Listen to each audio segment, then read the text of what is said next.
시청자 여러분 안녕하십니까? 헬로티비 뉴스입니다. 먼저 오늘의 주요 뉴스부터 보고 오시죠.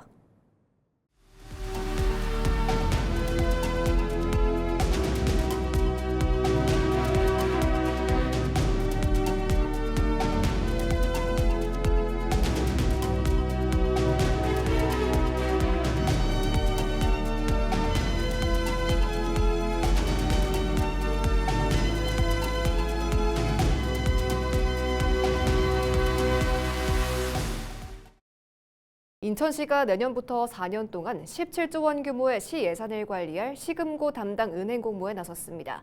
오는 28일부터 접수에 들어가는데요. 그런데 시금고 선정을 앞두고 인천시와 하나금융 간 대규모 협약을 맺으면서 공정성 논란이 일고 있습니다. 자세한 내용 송효창 기자가 취재했습니다. 인천시와 하나금융이 맺은 협약은 미래성장산업지원과 체감형 ESG 사회공헌, 동반성장금융 등 3개 분야입니다.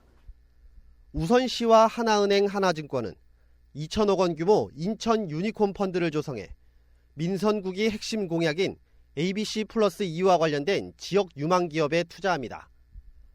하나은행은 기술보증기금과 협력해 해당 기업의 우대금리와 기술보증 지원 등 1,500억 원 규모 금융지원도 추진합니다.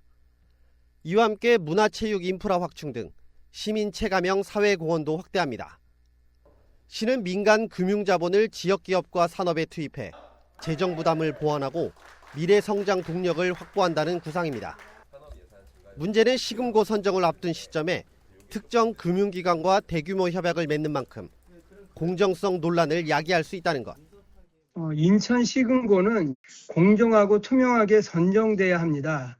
또한 시민의 세금을 보관하는 곳간이기 때문에 탈세, 배임 등 도덕성에 대한 평가를 통해 윤리 경영이라는 시대적 흐름에 일조해야 한다고 봅니다. 이에 인천시는 문제없다는 입장입니다. 송현석 인천시 재정예산개혁 TF단장은 기자들과의 자리에서 이번 협약 내용은 제안서에 담기지 않았기 때문에 시금고 평가에 들어가지 않는다고 밝혔습니다. 또한 이번 협약을 근거로 시금고 지정을 약속한 것이 아니기 때문에 문제될 것이 없다는 것. 현재 일반 회계와 공기업 특별회계, 각종 기금을 관리하는 연간 15조 원 규모의 인천시 제1금고는 신한은행이, 연간 2조 원 규모의 기타 특별회계를 관리하는 제2금고는 농협은행이 맡고 있습니다. 시는 오는 27일까지 최근 4년간 시 결산서 예산서 등 서류 열람 기간을 주고 28일부터 본격적인 시금고 공모를 진행할 예정입니다. 시금고 선정은 지정심의위원회를 거쳐 최종 선정되며 최종 선정된 금융기관은 내년부터 오는 2030년까지 4년간 인천시 제1, 2금고를 운영하게 됩니다. 시금고 선정을 앞두고 진행된 대규모 지원 협약. 이번 시금고 선정에 어떤 영향을 미칠지 관심이 집중되고 있습니다. 헬로티비 뉴스 송유창입니다. 최근 전 세계적으로 K-뷰티 열풍이 이어지면서 우리 기업들의 해외 시장 진출이 활발해지고 있습니다. 부천의 한 화장품 기업들도 빠르게 보폭을 넓히고 있는데요. 지역 화장품 산업의 성장 가능성과 과제를 이정하 기자가 취재했습니다. 부천의 한 화장품 제조업체. 10년째 기초 화장품을 주력으로 생산하며 국내외 시장을 공략하고 있습니다. 올해는 부천시 해외전시 박람회 지원 사업에 선정돼 이달 중순 대만에서 열린 K-뷰티 엑스포에 참가했습니다.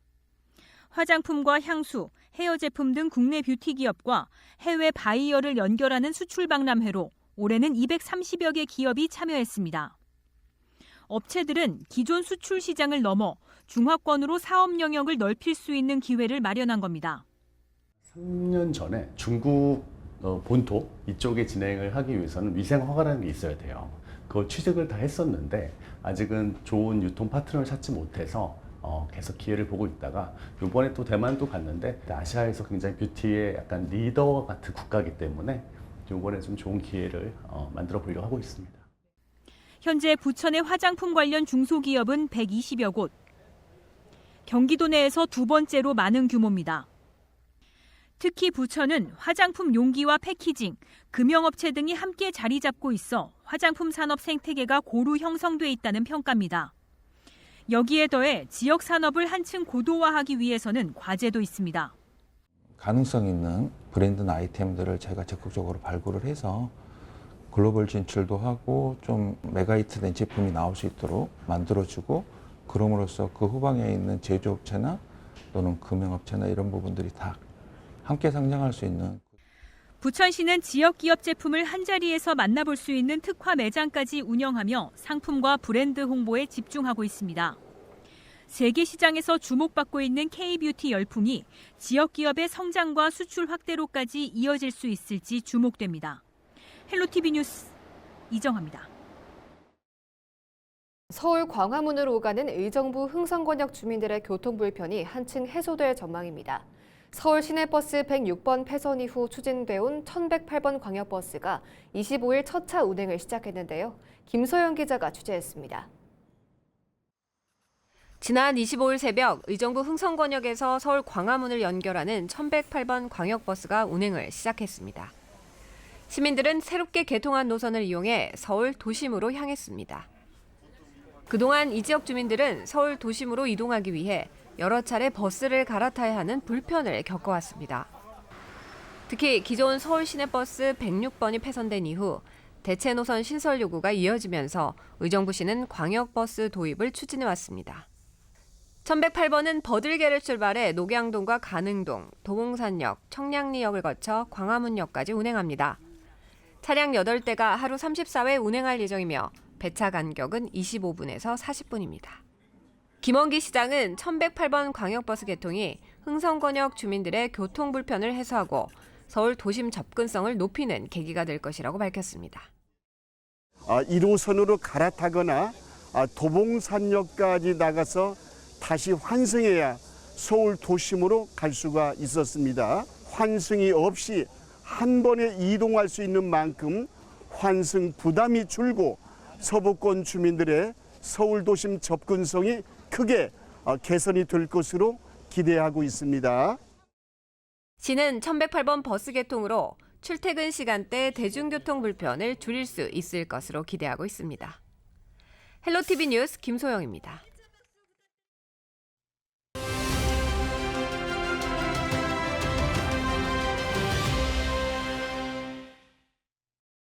여름 휴가철을 맞아 야외 활동 즐기시는 분들 많으시죠? 하지만 강렬한 햇볕에 장시간 노출되다 보면 피부가 붉게 부어오르고 화끈거리는 일광 화상을 입기 쉬운데요. 의정부 을지대병원 피부과 김정희 교수가 전하는 일광 화상 대처법 함께 들어보시죠.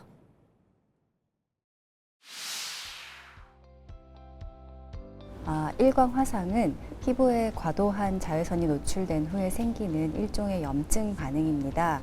증상은 노출 3시간에서 6시간에 발생하기 시작해서 12시간에서 24시간이 되면 가장 심하게 됩니다.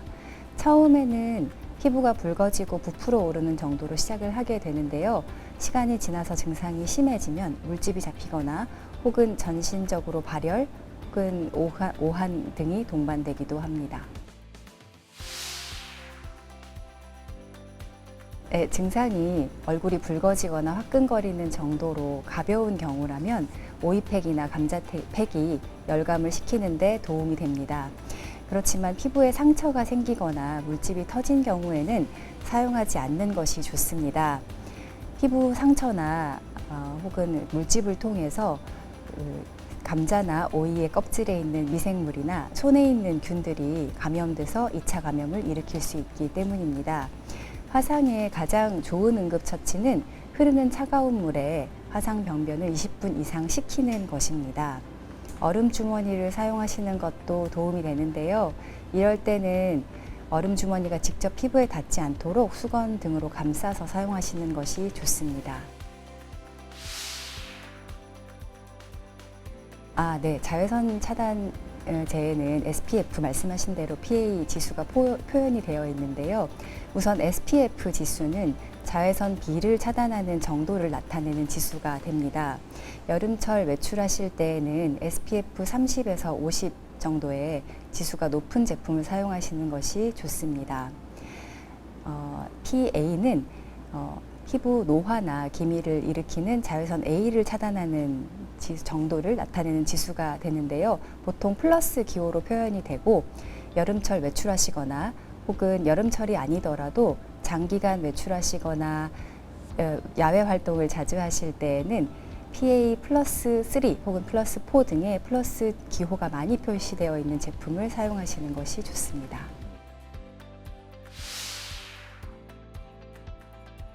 네, 우선 외출하기 최소 20-30분 전에 바르는 것이 필요합니다. 그렇게 시간을 주어야 차단 성분이 피부의 보호막을 형성해서 자외선 차단 효과를 나타낼 수가 있습니다. 두 번째로 바르는 양도 중요한데요. 성인 얼굴 기준으로 얼굴 전체에 1g 혹은 이상의 양을 바르는 것이 필요합니다. 1g의 양은 손바닥에 제품을 짰을 때 500원 동전 크기 정도 이상의 양을 표현하게 되고요. 그 정도를 충분히 얼굴에 펴발라야 자외선 차단 효과를 누릴 수 있습니다. 또 자외선 차단제는 물이나 땀에 잘 지워지기 때문에 휴가철에는 2-3시간마다 덧바르는 것이 필요하고요. SPF 지수가 높거나 PA 플러스 지수가 높다 하더라도 자외선 차단 효과가 100% 완벽한 것은 아니기 때문에 모자나 양산을 사용하거나 자외선 차단 기능이 있는 의복을 착용하시는 것도 보호에 도움이 되겠습니다. 서울시의회 예산결산특별위원회 위원장에 더불어민주당 박유진 의원이 선출됐습니다.